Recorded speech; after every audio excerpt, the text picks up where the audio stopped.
Hi, so I just saw the new Nosferatu film a couple of days ago, one by Robert Eggers, which is a remake of the 1922 silent classic, which laid the groundwork for the horror genre. So this is actually a pretty good remake. It's very gothic, it's cinematic, it's beautiful. The performances, especially by Lily Rose Depp, are amazing. It also stars Nicholas Hoult and William Dafoe. And it's it opens with a prologue which contains a kind of secret which bubbles along under the surface of the film until it comes out a little bit later on as a pivotal point. The story begins with a newlywed couple, Ellen and Thomas Hutter, who live in Germany, and they're played by Lily Rose Depp and Nicholas Hoult. And he's been given a job to sell a house in Germany to Count Orlok, who lives in the Carpathian Mountains, and he's sent by his employer to go stay with him and get him to sign up. His wife is having none of it.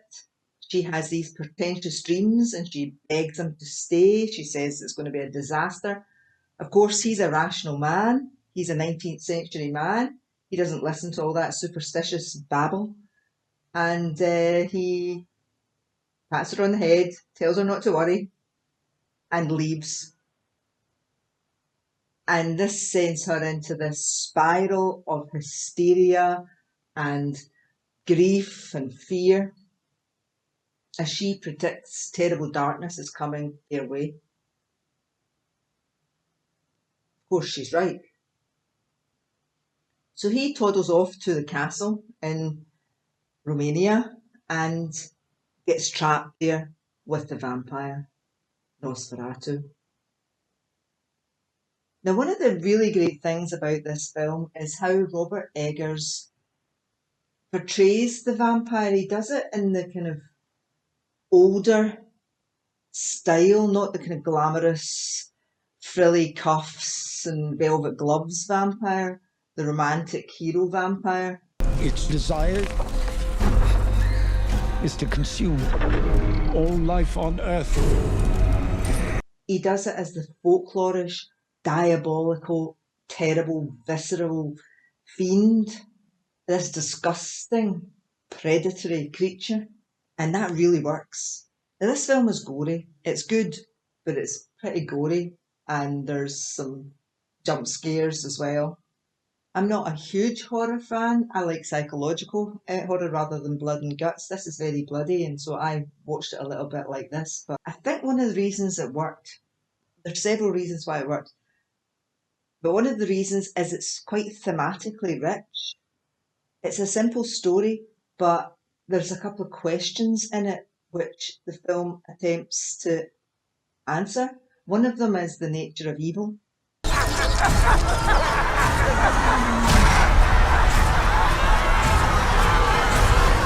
It also shows the two worlds colliding between the occult and magical thinking and the rational Victorian world, the 19th century scientific, reasonable, modern world versus the kind of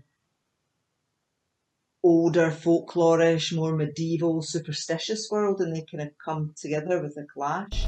Is a force more powerful than evil? So while Thomas is away at the castle, trapped, Ellen is staying in Germany with a friend of hers and her friend's husband and their children. And she's becoming increasingly wild and unpredictable and babbling about darkness and demons. And while her friend sticks by her, her friend's husband gets very scared of her. He's scared at this darkness and creepiness, and she's very creepy, will infect his family. So even though he's a kind of fine, upstanding, rational 19th century modern man, he still fears that Ellen's darkness will infect his family and be dangerous to them. So he calls a doctor, and the doctor comes, he diagnoses disease of the womb, hysteria, He ties her up and sedates her.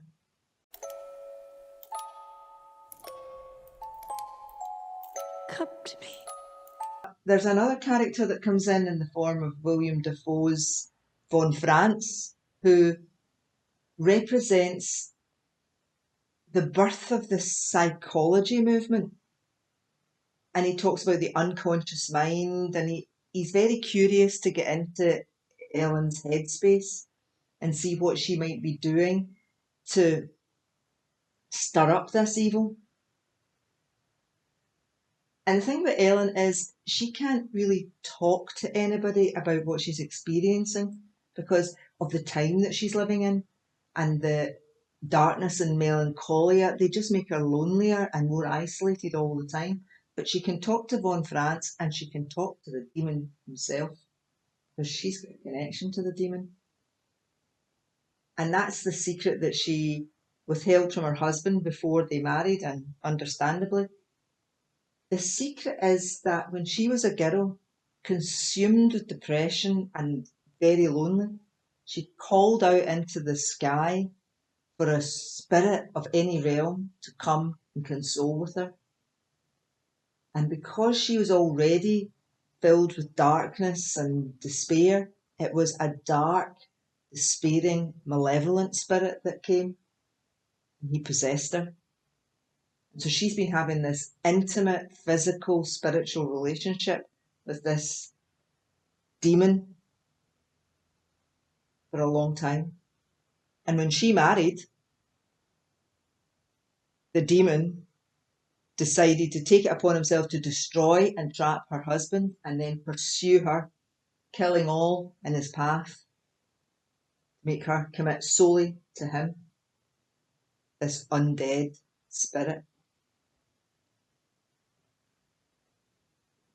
The film is stunningly beautiful.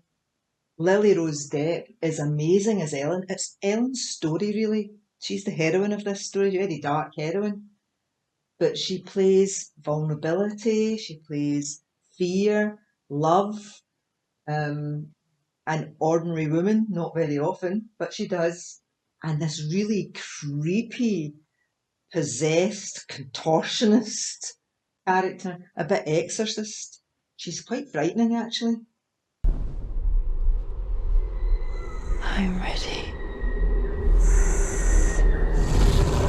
Robert Eggers apparently took some years trying to perfect this so as he could do it justice. He's quite an original filmmaker. Only you can redeem us. William Dafoe is great as von Franz. His character represents that movement in the 19th century which was becoming interested in the occult again. You've had these spells since childhood. Tell me what you can from the beginning. Like the Order of the Golden Dawn, which Bram Stoker was in. And these men, they performed magic, they called on ancient gods, they cast circles, and yet they were modern men. And the 19th century has that juxtaposition of these two things, with science and reason, and this resurgence of interest in the occult and this belief that you can control it, unlike the medieval times where they had a tendency to think they were victims of occult forces. In the 19th century, it was more about how they can utilise these energies for their own sake. Now, the interesting thing in this film is it attempts to answer what evil is. And the answer it comes up with is it's a marriage, a union between the human heart and outside forces. So, for example, darkness within calls and attracts darkness from without, and these consolidate and become evil and become this annihilating force, this appetite for death. And that's what the character Nosferatu in here says about himself. He says, I am an appetite for death. So it's a cracking wee film and a great homage to the original. It's melodramatic, it's stunningly beautiful, it's acted very well by everyone.